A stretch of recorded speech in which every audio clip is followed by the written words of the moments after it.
보통 아기 때 피부가 좋지 않으면 보습제부터 시작하죠. 이것저것 좋다는 걸 다 써보다가 안 되면 스테로이드 연고를 쓰게 되는데요. 쓰면 가라앉고 안 쓰면 심해지고 쓰자니 마음이 불편하고 그런 경험이 있으셨나요? 오늘 소개할 130일 아기도 약을 쓰다가 잘 안 돼서 자연 치유를 하게 됐는데요. 관리를 하다가 상상을 초월할 문제가 생겼는데요. 원인을 찾아서 해결하고 변화하기 시작했습니다. 어떤 문제인지 2달 만에 변화한 과정하고 직접 경험한 소감, 후기를 보여드리도록 하겠습니다. 관리 시작할 당시에 130일이었고요. 태어나자마자 피부가 계속 좋지 않았고 100일까지 연고를 조금 발랐습니다. 그런데 다행인 건 보통 2개월쯤에는 엄마들이 자연 치유라던가 어떤 방법을 할 생각을 못하는 경우가 많은데 다행히 보니까 이분은 지인 소개로 오셨더라고요. 그래서 먼저 완성하신 분 지인이 있어서 소개로 오셔서 빨리 문제를 찾아서 해결하고 약을 쓰지 않고 자연적으로 집에서 관리를 할 수 있게 되었습니다. 보통은 완정법을 할 때 어느 정도 정해진 기간이 있고 과정이 거의 비슷하게 흘러가는데요. 이 아기 같은 경우에는 조금 예외의 경우가 있었습니다. 한 달 정도면 심한 고비가 넘어가는데 처음 일주일에서 2주 사이에 심해지고 그 고비를 넘기면서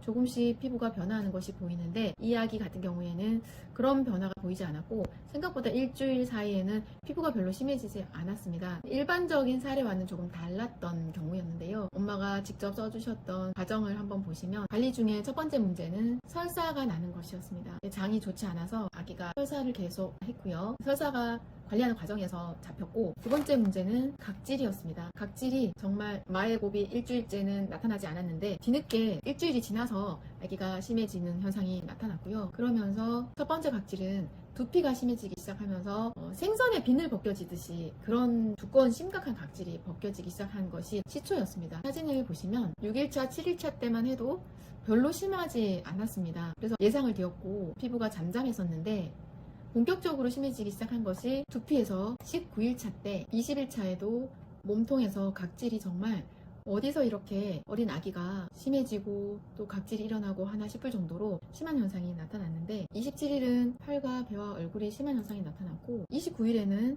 팔과 목 뒤 얼굴이 심했습니다. 33일차 한 달이 넘어가면 보통 심한 고비가 넘어가면서 안정을 찾는 시기인데 이 아기 같은 경우에는 아이가 관리를 하는데 굉장히 힘들어하고 이게 과연 정말 피부가 회복이 될까 싶을 정도로 힘들어하는 모습을 보였습니다. 35일 차에는 두꺼운 각질들이 계속 무한 반복하면서 사진을 보시면 정말 이 두꺼운 각질이 이렇게 심하게 계속 벗겨지고 한 번에 이 각질이 끝나는 것이 아니라 수차례 벗겨지고 또 붉어지고 벗겨지고 또 붉어지고를 끝이 나지 않을 것처럼 계속 반복을 했는데요. 한 달이 지나면서 이런 현상들이 나타나는 원인을 제가 알았고 그 원인을 개선해야 된다는 조언을 엄마에게 드리고 나서 그 문제를 한 달쯤 됐을 때부터 해결하기 시작을 하면서 40일이 되었을 때 피부가 급격하게 각질이 정리가 되고 회복되는 모습을 보이기 시작합니다. 이 아이가 정말 이렇게 두꺼운 비늘 각질이 수도 없이 벗겨졌던 원인은 바로 우유 알러지였는데요. 설사의 문제도 그렇고 각질도 그렇고 여러 가지 나타난 증상과 또 심한 고비가 다른 아이보다 늦게 시작하고 반복하면서 끌었던 이유가 바로 아기가 먹는 분유에 있었습니다. 그 분유의 부분들을 해결하고 나서 한 40일쯤 되면서 드디어 각질이 정리가 되고 비로소 아기 피부가 올라오기 시작하는 현상이 나타났습니다. 보통 다른 케이스보다 굉장히 느린 경우죠. 저희가 이렇게 관리를 하게 되면 요즘 2, 3주면 돌존 아기들은 스테로이드를 끊고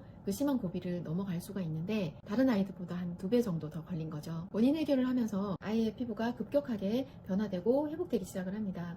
그래서 지금 51일차 사진인데요. 보시면 각질이 많이 정리가 되었고 매끈한 보들보들한 아기 피부로 변해가고 있는 것이 보이시죠? 이건 60일차 사진이고요. 아직 붉은기가 좀 남아있긴 하지만 그 심했던 두꺼운 피부와 붉음증이 많이 빠져 보이는 현상이 보입니다. 이건 70일차고요. 70일차에는 붉음증이 더 빠지고 부드러운 하얀 살이 올라오는 것이 보이시죠? 75일차 그러면서 중간중간에 약간 조금 더 붉어졌다가 또 회복되는 증상은 나타났지만 예전처럼 그렇게 치명적으로 심해지는 피부의 문제는 없었고요. 관리 중에는 올려주신 사진이 78일차 마지막 사진인데요.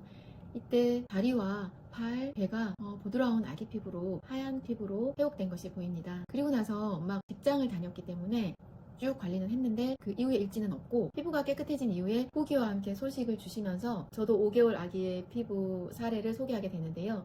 마지막으로 엄마가 직접 써주신 후기하고 한눈에 볼 수 있는 피부 사진을 보여드릴게요. 따끈따끈한 최근 소식인데 25년 12월 24일 날 엄마가 올려주신 후기입니다. 안녕하세요. 기억하고 계실지 모르겠지만 제가 완정 중에 복직하고 이것저것 신경 쓰느라 오랜만에 인사드립니다. 입욕제 목욕을 꾸준히 하다가 체력의 한계를 느끼고 지금은 발라주는 것만 관리해주고 있어요. 어느덧 돌 지난 13개월 아기가 되었고 분유도 끊고 유아식을 먹으면서 아주 건강하게 크고 있답니다. 덕분에 아주 깨끗한 피부로 돌촬영도 했어요. 제가 생각만 하다가 이제서야 감사 인사를 드리게 되었습니다. 이전에 사진을 보면 아직도 깜짝깜짝 놀래요. 너무너무 감사한 마음도 들고요. 완정하시는 모든 분들이 힘내셨으면 좋겠습니다. 종종 인사드리겠습니다. 정말 감사합니다. 올 한 해 마무리 잘하시고 새해 복 많이 받으세요 라고 후기를 써주셨는데요. 엄마가 후기 쓰시면서 친했을 때 피부 사진을 한 번 더 올려주셨어요.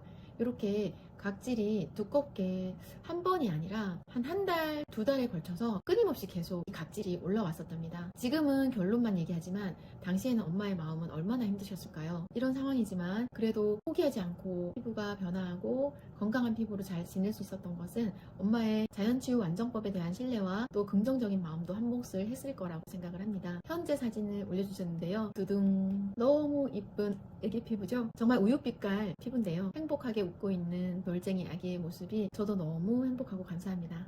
아토피 관리를 하는데 쉽게 좋아지지 않고 오히려 더 심해진다면 반드시 원인이 있는데요. 그 원인을 찾기는 쉽지 않을 거예요. 그래서 혼자 원인을 찾기가 힘들거나 뭐가 문제인지 궁금하신 분들은 제가 항상 무료로 상담을 해드리고 있거든요. 상담 받아보시고 원인을 찾아서 제거를 했을 때 혼자 하는 것보다는 많은 분들이 상담한 이후에 피부가 많이 좋아졌어요 라는 후기들을 많이 주세요. 그래서 힘들게 혼자 하지 마시고 18년, 19년간 오랜 경험을 가지고 있는 자연치유 전문가하고 상담을 해보시고 어떠한 치명적인 문제라도 원인을 찾아서 해결하면은 피부는 회복할 수 있습니다. 혼자 하지 마시고 우리 함께 힘내봅시다.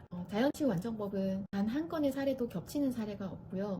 매일 새로운 사례에 또 변화하는 피부를 볼 수 있습니다. 남들이 성공했다면 나도 할 수 있습니다. 똑같이 따라서 해본다면 내가 새롭게 돌파구를 찾아서 하는 것보다 먼저 앞서가서 길을 닦아놓은 사람의 그 방법을 따라서 했을 때 생각보다 더 쉽게 내 목표에 도달할 수가 있거든요. 그러나 스테로이드처럼 쉬운 방법은 없는 것 같습니다. 내가 어느 정도 희생을 하고 노력을 해야만 좋은 결과를 얻을 수 있기 때문에 최소한의 그 노력으로 최대한의 결과를 얻을 수 있도록 먼저 해본 사람들의 그 경험을 바탕으로 여러분도 한번 따라해 보시기를 바랄게요.